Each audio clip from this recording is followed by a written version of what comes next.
Hello, my name is Abdul Majid, And I'm Daksharaugi. and you're listening to the Pitlane Chatter Podcast. It's the Bahrain Grand Prix, and it's lights out and away we go. So, Daksh, welcome to the podcast. My co-host, I must say. Welcome, Majid. Oh, God. So, a Formula One podcast. Who could have expected us doing this? No, I would expect mean- you to do this. You're like Yeah, a full-on hardcore fan, you know? See, the thing, I kind of expected me to be an F1 fan because... No, not F1 fan. I expected me to start an F1 podcast. Sorry about that. I expected me to start an F1 podcast, but I didn't expect it to start it alongside you, I must say. You know, you're just the average Drive to Survive Mercedes Hamilton supporter. Somehow, I have never watched Drive to Survive. I watched like 2 episodes. No, you haven't watched Drive to Survive. So, probably we God. shouldn't be saying that before starting an F1 podcast, but we move. We move. So, I think let's start with you because already a bit of you has been given away the fact that you're not as hardcore or as new of an F1 fan as I am, and also that you're a Hamilton supporter. You have anything to say about that? Yeah, Hamilton, the best driver of all time, objectively. Everyone knows it. Everyone knows it. This is the average 2021 Hamilton By fan. the viewers, just for context, he's supposed Charles Leclerc, who's gone Hey, like... wait, listen. We'll get to me later. First, let's focus on you. So, favorite driver Hamilton stuck in 2021, I see. What about constructor? It's going to be Mercedes, isn't it? Mercedes, obviously. They have good liveries. I'll give them that. They've got what? Liveries. They're blacks of that dark arrow 2020 scary season. But is it as scary of a season as we have now with Max Verstappen? Oh my god. The current This season state. is so ruined. I don't know much about F1, obviously not as much as you. I don't know what a black arrow is or anything. But bro, he's ruined F1 so hard. A Mercedes fan not knowing what a black arrow is. See, this should give you context on how new Daksh is to F1. It's fine. I'm a learn. I wouldn't call this season completely ruined, unlike you have, because the Max Verstappen domination, as it has done the fans, and it has made the fans bored of F1, as Hamilton keeps saying, oh, domination might bore fans. It has bored fans, no doubt about that. But isn't it beautiful how dominating he is? Like, see, I'm a Ferrari fan, I'm a Charles Leclerc fan, we'll go into that later, but I have to give credit where credit is due, and Red Bull made a fast car. Verstappen has been on top form. And the reason why he's made F1 boring is because he's so good. Honestly, I would say give Logan Sargent the Red Bull. That's Oh what my give Logan Sargent the Red Bull and see if he can get into points. Logan what I say. Sargent. Now that would be mad. If Logan Sargent can get points into Red Bull, then replace Perez. I mean, it's not like Red Bull need the points because Verstappen is out here winning the Constructors' Championships and the Drivers' Championship. Like, who the hell does that? He is ahead of all other teams. He This is the runs in a head. different league. Yeah. Yeah. And like, honestly, F1 is not dead. It's fun. When Red Bull is out of the picture, we saw that in Singapore. Red Bull was slow and we had a bloody brilliant race. The greatest race of this year. And the excitement just watching that one race compared to every other. The way we had the different strategies, Russell, bottling it. Shut up. Okay, I'll be completely honest.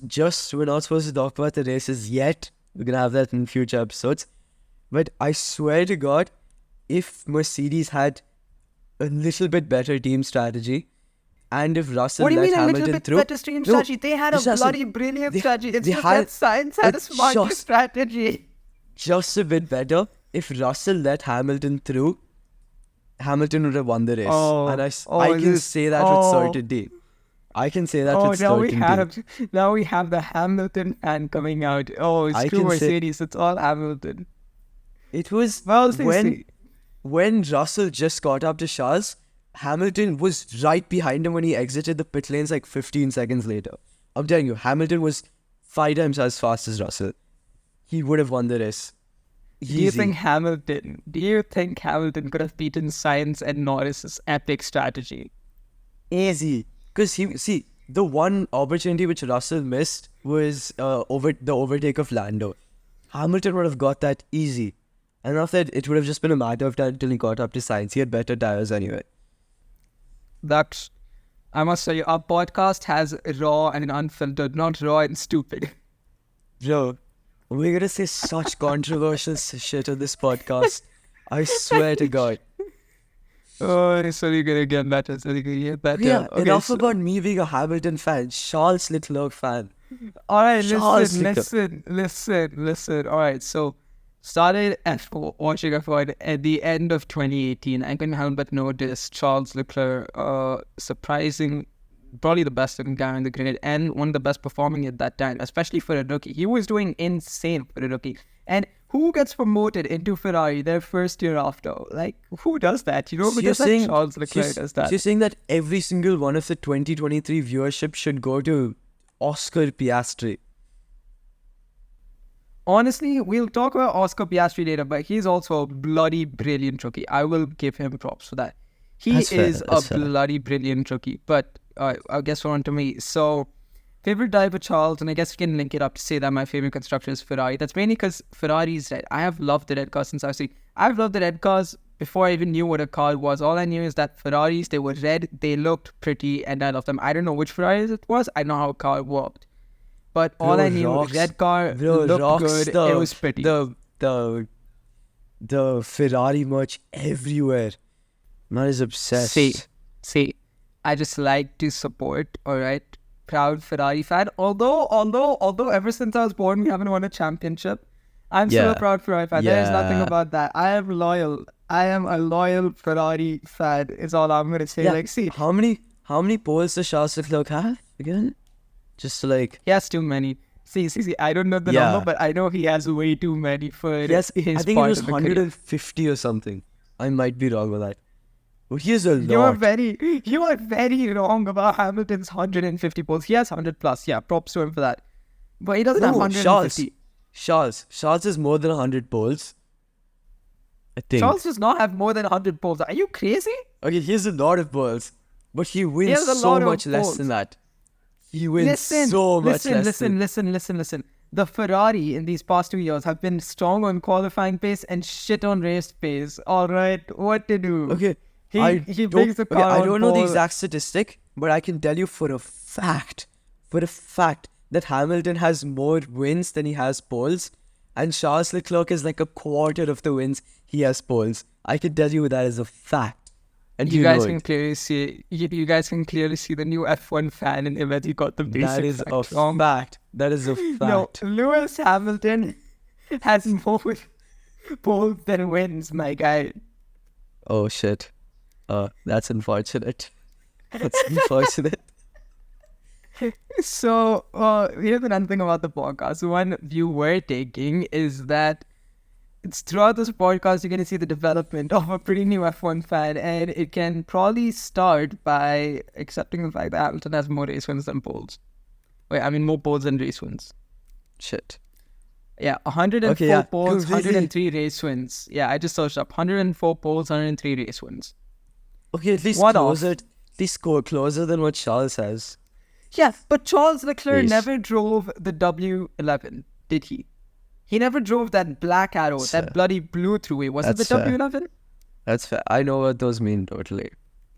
I know what those mean. The W11 was the car that Hamilton drove in 2020, and that absolutely blew the rest of the competition out of the water. It was insane. Like, he set the fastest lap in Monza, I'm pretty sure, during the weekend. It was insane. Like, one of the highest speeds reached in F1. It's crazy how fast the W11 was. Like, Mercedes did some madness to pull out the W11, but you know what else madness was pulled out? Bloody Adrian Newey, the bald guy. The bald guy pulling out that RB19. Bro, Oh, man. it's a spaceship. Like, It's a rocket ship. And it also looks like a one. It looks like a rocket ship. other than a Mercedes, there has been no car that has had a, 35-second win. Constantly. Mercedes never had a consistent 35-second win. I must tell you that. Yeah. You can see he never watched in 2020, but 2022 is one of the fast cars. It is up there with the Ferrari F2004, the 2004, I'm pretty sure. F2004, which was a beastly car. I swear to God, if you can tell me that a car, the driver is asking for pit stop practice before winning the race, that means that the car is at a different level. And I swear. And if you can tell me that there's another car, the exact same car with a different driver, who fails to make Q3 consistently, that driver sucks. That driver sucks. The shade on Perez. Oh my God. We're gonna get so cancelled in the first episode. I know a full set of people who will come after you for just saying Perez sucks. No, why?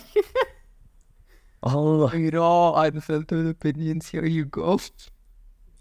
We're gonna get in so much controversy within like episode 5. I swear to God. Okay, now let us pick our favorite driver and tell one thing that is not the best about him. So I'll go straight with Charles because Charles, I'll be honest with you, he makes way too many mistakes, especially for the place where he is now. Age-wise, he's similar to Verstappen, which is why I'm more raised, right? So we'll go years in F1. Charles has been in F1 for about 5 years now. And although on his first year of Ferrari, or even last year, and it was first time contending for a championship, mistakes were there. But this year, he has made quite a few mistakes. And at his point, like, there is a point when you can say that he's not a rookie anymore. He needs to learn his mistakes because 2018, 2019, he made a couple of mistakes. I'm stupid. Makes sense. It was his first year. Bound to be mistakes. First year in Ferrari, bound to be mistakes. Last year, he messed up. Last year, really bad. But then it was the first time he had the pressure of taking a championship on him. Mistakes are bound to happen, and I'll give him that because I have a bias towards Charles. I would not say no to that. But this year, he's made a couple of mistakes which I frankly think are unacceptable. Obviously, I don't know what it's like driving in the car, but then it shouldn't happen because he's not a rookie. He has 4 years in Ferrari. This is his second year in the new regulation type of car, especially with the way everyone else performing like Max. And also this time, he doesn't have the pressure of having a championship on his shoulders. So his performance and mainly his margin of error is extremely questionable because Charles is a very fast driver, but that's his raw pace, and that raw pace comes with a lot of mistakes. That's fair. And that is what I'd say about Charles. Like, he is raw, he is very, very fast, and we've seen that, especially in qualifying. If mistakes weren't a thing on the track, I think Charles would be the best qualifier. But unfortunately, mistakes are a thing, and we can see in Singapore that Charles would just keep making small mistakes, crappy mistakes, and he couldn't scrap together one lap around Singapore in Q3, which is why he didn't get pole. I'm telling you that because even in his final lap, like when I watch the races, I always have Charles' POV filled up, and in his final lap, he just kept oversteering every now and then. Like, yeah, he's not getting used to the car, but still these errors are made. Sainz is on pole. You can be on pole too. You're a better qualifier than Sainz. You can be on pole, but he just can't get a lap together, especially in Singapore. He keeps making these small mistakes, which at this point, he really should not. I swear you just brought up that question just to get that off your chest. That's fair. Yeah, that's one thing That's I always fair. see. Like, I'll let you know, I am not one of the Charles Leclerc fans who will, like go after like, oh, Charles is the best. I'm more. I'm gonna be honest. I love Charles I will Leclerc, do but I'm that gonna be for honest. Hamilton. I'll do that for Hamilton. Yeah, I know All you do that honesty. for Hamilton. You Okay, haven't even but- been watching F1 properly. But I did actually come up with one flaw. Bro makes way too many excuses. Last year when he started with his back pain. Oh my God. When he started his back pain, I actually wanted to shoot him. This guy. The back pain because That of the was too- porpoising. But wait, like, there has to be like an extent to which you make excuses, which is like kind of justifiable. Bro decided back pain. That was so dead. And I feel like Hamilton's the last person who should be commenting on the RB's dominance. The last person. Yeah, that's true. If any That other is true. driver on the track said that RB's dominance is too far or something, it would have been fair. But Hamilton saying that, man, other than one championship, I think he won like 6 in a row or something. I can already see people cancelling us for what we've said. I can already see that happening. So, we've upset Leclerc fans. Hamilton fans, Perez fans, Verstappen fans. We haven't even gone 20 minutes in and we've already pissed off like 4 drivers back. Half the F1 audience already hates us. You know what this deserves? Do you know what this deserves? What? A 5-second time penalty for Esteban Ocon. Oh, that is the most overused joke, but I don't give a shit. It just comes like when you use it in the most unexpected places. Because Ocon's, I feel bad for the guy. Like, yeah, he's no great driver. He's no world champion. But why does he get so many penalties? I lose my shit. You know, he got a 30-second time penalty in Austria. Who gets a 30-second time penalty? What did he do? They got 30 seconds of off track. Did he make his new track? What did he do? Bro, that's way too sad. That's way too sad. Okay, so I'm surprised he before hasn't got a race ban with the penalty points. What? A race ban with the amount of penalty points. Please tell me you know what that is. Is that Yeah, really something that's actually to I be thought? do. Somehow I do. Because he makes like really dumb errors. Like the amount of times a person can make an error just leaving a pit lane is way too high. But here's the He thing, makes like, way too many blunders. Some of the penalties are so stupid. It's funny. Like, I remember Bahrain, the first race of the season, he got a 5-second time penalty. So he came to serve it in the pit. So he just pit stopped and he had to wait 5 seconds extra and then he left the pit. He got another 5-second time penalty because the first 5-second time penalty wasn't served correctly. How do you do that? So That's actually the funniest shit that could have happened. He gets a 5-second time penalty. He serves a 5-second time penalty, loses a lot of time, and gets another 5-second time penalty because the time he lost wasn't even worth it. It wasn't lost, right? You don't. Oh my god. that was way too sad. I It actually was kind of remember insane. that. I actually kind of remember that. Yeah, I remember when I Okay. opened Bahrain in the first practice session, I saw the new phone graphics and I'm like, what the hell is this? It's pretty disgusting. Like, I've gotten used to it by now, but I feel like the graphics peaked in like 2019. But I even loved 2018 when they would show the like steering wheel movement and the DRS button and everything. But I feel like 2019 was where it peaked. I do not know anything about what you're talking. Yeah, because you never watched F1 in 2019. Well, background, I started in F1 2021, and I think the first race I watched, I don't remember what it was, but Alonso, I think it was Saudi, Alonso versus Hamilton was a competition then. But 2021, I genuinely believe this, out of all the past races I've watched anything, best season of F1. The most like competitive season. There's controversies, there's arguments, there's everything. And there was an actual competition between two constructors. There was a competent McLaren, competent Ferrari, and a competent Alpine. It was actually a very decent season. A very good season.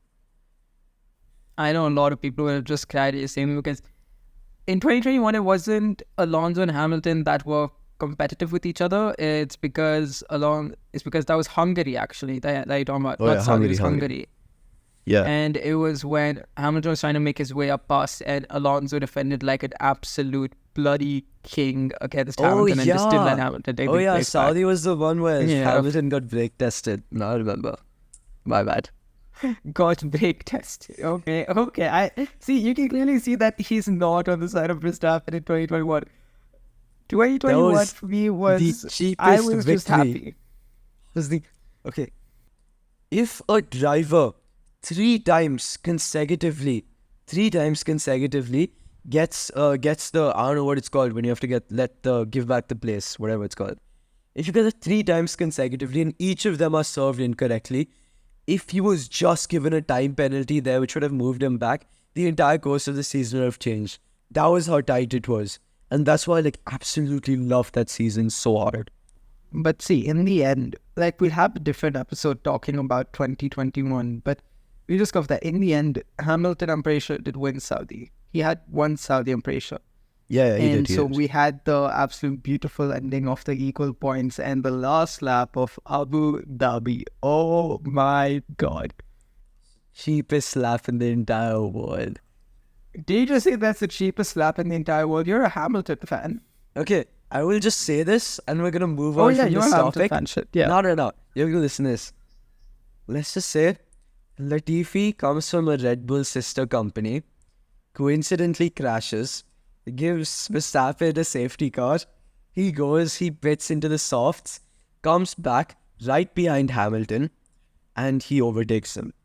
Let's just emphasize on the fact it's a sister company, and let's leave the debate there. We'll talk about this later. When did Williams become a Red Bull sister company? What the hell? Wasn't it Alpha Tauri who crashed? No, it Oh, was shit. Williams. No. Oh yeah, nice. I just embarrassed myself. No, I swear. Wait, who crashed? Who crashed in 2021? Right at the end. Nicholas Latifi crashed in the Williams. He was in. I thought he was in Alpha Tauri. Bro, I've been making Nicholas up a Latifi was never in Alpha Tauri. You know, how dare you disrespect the GOAT in Williams? I've been drafting a conspiracy theory for the last 2 years on the basis that Latifi was in Alpha Tauri. Oh my god. Why did I think that? Okay, yeah, let's just completely move on from this topic. Okay, so the shut up. 2021 episode is gonna be a good one. Well, that's gonna be. I'm gonna fully research. I'm gonna fully debate you about it because I know for a fact you supported Verstappen in that case. See, I never supported Verstappen, but I definitely think. See, this is what I stand by. I stand by Hamilton deserved Abu Dhabi for sure, but Verstappen deserved the championship simply because of the way he performed throughout the championship. It was bloody brilliant. But all honesty, I will kind of give you that. I will agree with you. But man, I'll say that Verstappen definitely deserved the championship. But just for the 8th World Championship thing, Hamilton should have got it. Because if he had gotten that championship, he would have been the undisputed GOAT.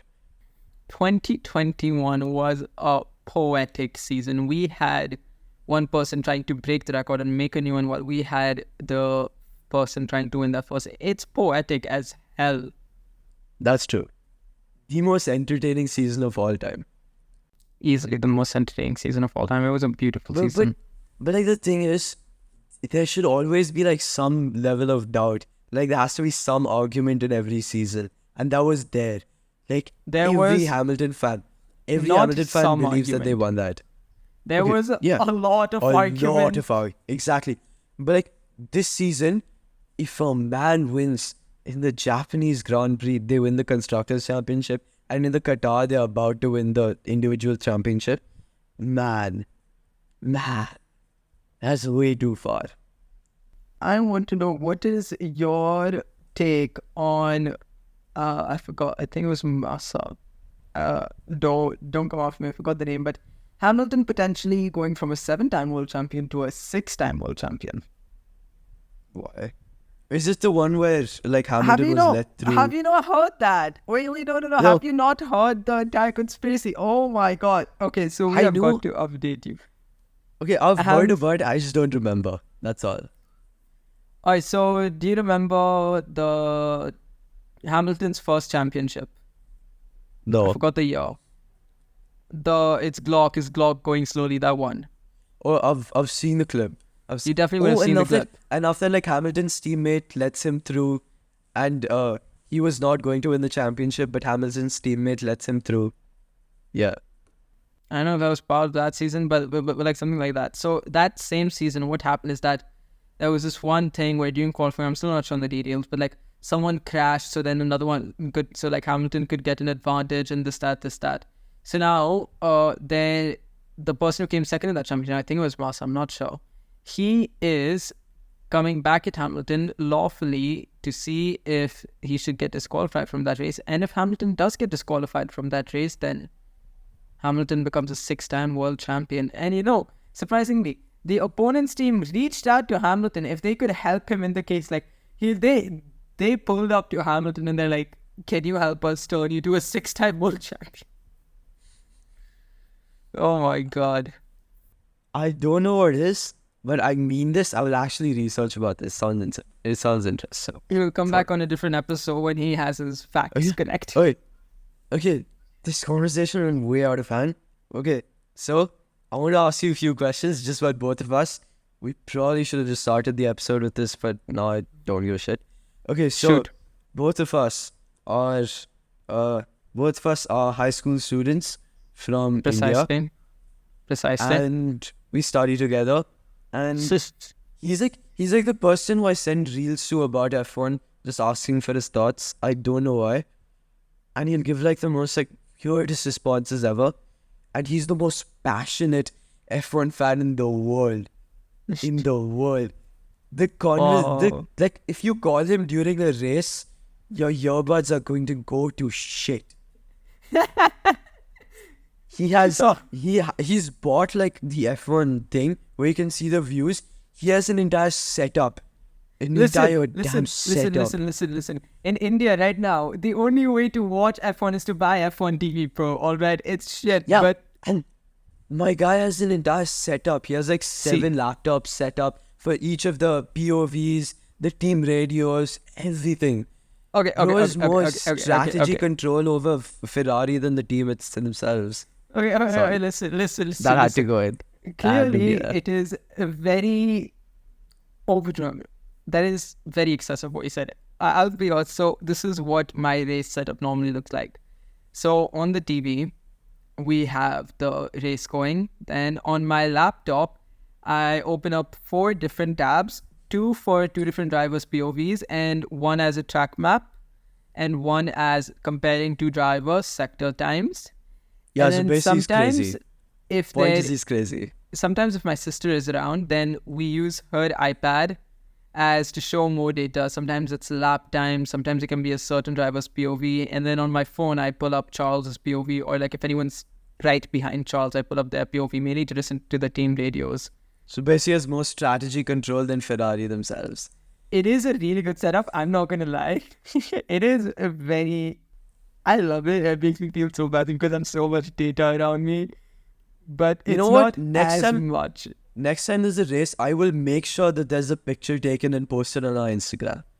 Done. I will make done, sure of that. Done. I will Pitlane make Chatter. sure of that. There's going to be a picture of his setup. And his setup is crazy. His setup is mad. It's nothing excessive. He's just making it sound very extra because he doesn't have the F1. He doesn't have Bro, F1 TV Pro. my source of viewing F1 races is begging people to call. I have like 7 friends with F1 TV and I just call them whenever I can. It's like, Just the calls process him and fun. watches the races through a video call. You know what? We should hook you up. the process is fun. We should hook you up. I actually will buy it. Next year. Next year. No, I'll buy it for like 4 months or whatever. Oh, yeah. There's the monthly plan. But Yeah. we will get our shit together. So the duality you're getting in this podcast is one who has like shit ton of data pulled up while watching the race, and another one who watches race through a screen. Both. Like no, through a video call he watches it. It's not through a screen. Till about like a year ago, I thought that hard tires were the fastest. And a year later, I'm a co-host to an F1 podcast. I don't know what is Who wrong would with have me. thought? Who would have thought? Daksh, Yeah. did you know there were these things called super soft tires? Obviously, I didn't. Yeah, what are they? I have a feeling you're about to explain. There was super soft, there was ultra soft, there were hyper softs. True. Did like Verstappen get the hypersofts for the Hamilton race? Like But here's the thing, illegally got the Verstappen does get the hypersofts. hyper softs. I'm just confused. Oh, I'm just so confused about This is the F1. perfect way to confuse new F1 fans. Just introduce them to the 2018 tire ranges. Or you know what? To end today's episode, because I think we've hit the time limit. Oh yeah, So to by a end lot. today's episode, I'll just give a quick explanation to a new F1 fan, and if any of you are listening to new F1 fans, to how it was in 2018, because honestly, I loved the tires in 2018. So in 2018, we used to have hards, I'm pretty sure. I don't remember much because I remember I joined at the end of 2018. And I think hards were like a light blue color. Alright? Yeah. Hards were a light blue color. And don't take my word for the light blue color, but after this, I'm completely certain. But mediums were white color. Right. And The softs were the yellow color. right. The super softs were the red color. I am so confused. How does this help me in any way just understand? hear me out. The ultra softs were the purple color, So, and hyper softs were pink color. All right. thank you for that. Yes, continue, Majid. And now, what they were called were different compounds. So the compound names were hypersoft, supersoft, etc., but they all had a different name: C1, C2, C3, C4, C5, C6. And so hypersofts, being the softest tire, was C6. All right. Ultra soft being before the soft tire was C5, and it goes on like that. C4 was the super soft, C3 was soft, C2 were the medium, C1 were the hards. Okay. Yeah. And before every race weekend, they would bring in 3 tire compounds. They could either bring in a mixture of C1, C2, C3. So they could either go in numerical order, or they'll bring C1, C3, C5. All right. So they would always bring in 3 different tire compounds in the race weekend. Yeah. So then it could be in 2018, one track would have super softs, ultra softs, hyper softs. One track could have medium softs, super softs. It would be the C2, C3, C4. Because they correspond to each of the tire names. Got it? Thank you for confusing me so hard. Okay, now, so now listen. I'm gonna put it up all together for you. I'm gonna put it all together for you now. So in 2019, what they did is they still have the C1, C2, C3 compounds, except they bring in 3 tires, right? Yeah. So the lowest compound they name hards, the middle range compound they name mediums, and the highest range compound they name softs, and bring it to the weekend. Hey. So now, if we have a race weekend now where we have the C4, C5, C6 compound, the C4s would be hards, would be named the hards, the C5 would be named mediums, and the C6 would be named softs. Got it? Yeah, I immediately just remembered why I'm not an F1 nerd. Immediately. And in 2018, the C6 were the hypersoft, the C5 were the ultrasofts, and the C4s were the supersofts. So basically, the C4 super soft has just been rebranded to hards when there's a weekend that takes C4 as its hardest compound. Oh, it actually became interesting. Nice. Yeah. So you somewhat got it. We'll work on it. Yeah. So it's basically the lowest C would be named the hards, the medium C would be named the mediums, and the high C would be named the softs. While in 2018, each C had a correspondent name to it. Right. Nice. Yeah, you got it? Somewhat. But like, you're stupid. Okay. So I'm pretty sure the listeners got it. So I think with that little informative section, we can do something like this almost at the end of every podcast episode. No. Just bring up this tiny I little am fact leaving and this try teaching you. podcast if you start this. I am leaving this Damn. podcast. Not even one episode in and the podcast quit. We see, if we quit the podcast, we could have gone cloud, but we don't have any cloud to start with. No, it's coming. It's coming. Okay, so before Majid bores us more with his factoids about C's, I completely forgot everything you said. But it sounded interesting, so I actually listened to you in school. But before he bores us, Pitlane Chatter, we have an Instagram page. We'll link it in our podcast page. We have a Spotify podcast. I think we have Apple Music. YouTube, completely uncensored, completely raw, no edits made. Unless we say something really controversial that may get us in trouble, which is very likely. Completely or maybe uncensored, we should completely edit raw. out your completely stupidness of calling Apple Podcasts Apple Music, but okay. That. Let's ignore these blunders. I seem to be having a lot today. But completely other than that, the newest F1 podcast, Pitlane Chatter, episodes every week, 4:30 p.m. GMT, 10 p.m. IST. Post it on your stories, get us viewership. If you enjoyed our podcast, give it a like and subscribe, I guess. I don't know what to say. That was fun. That was actually fun.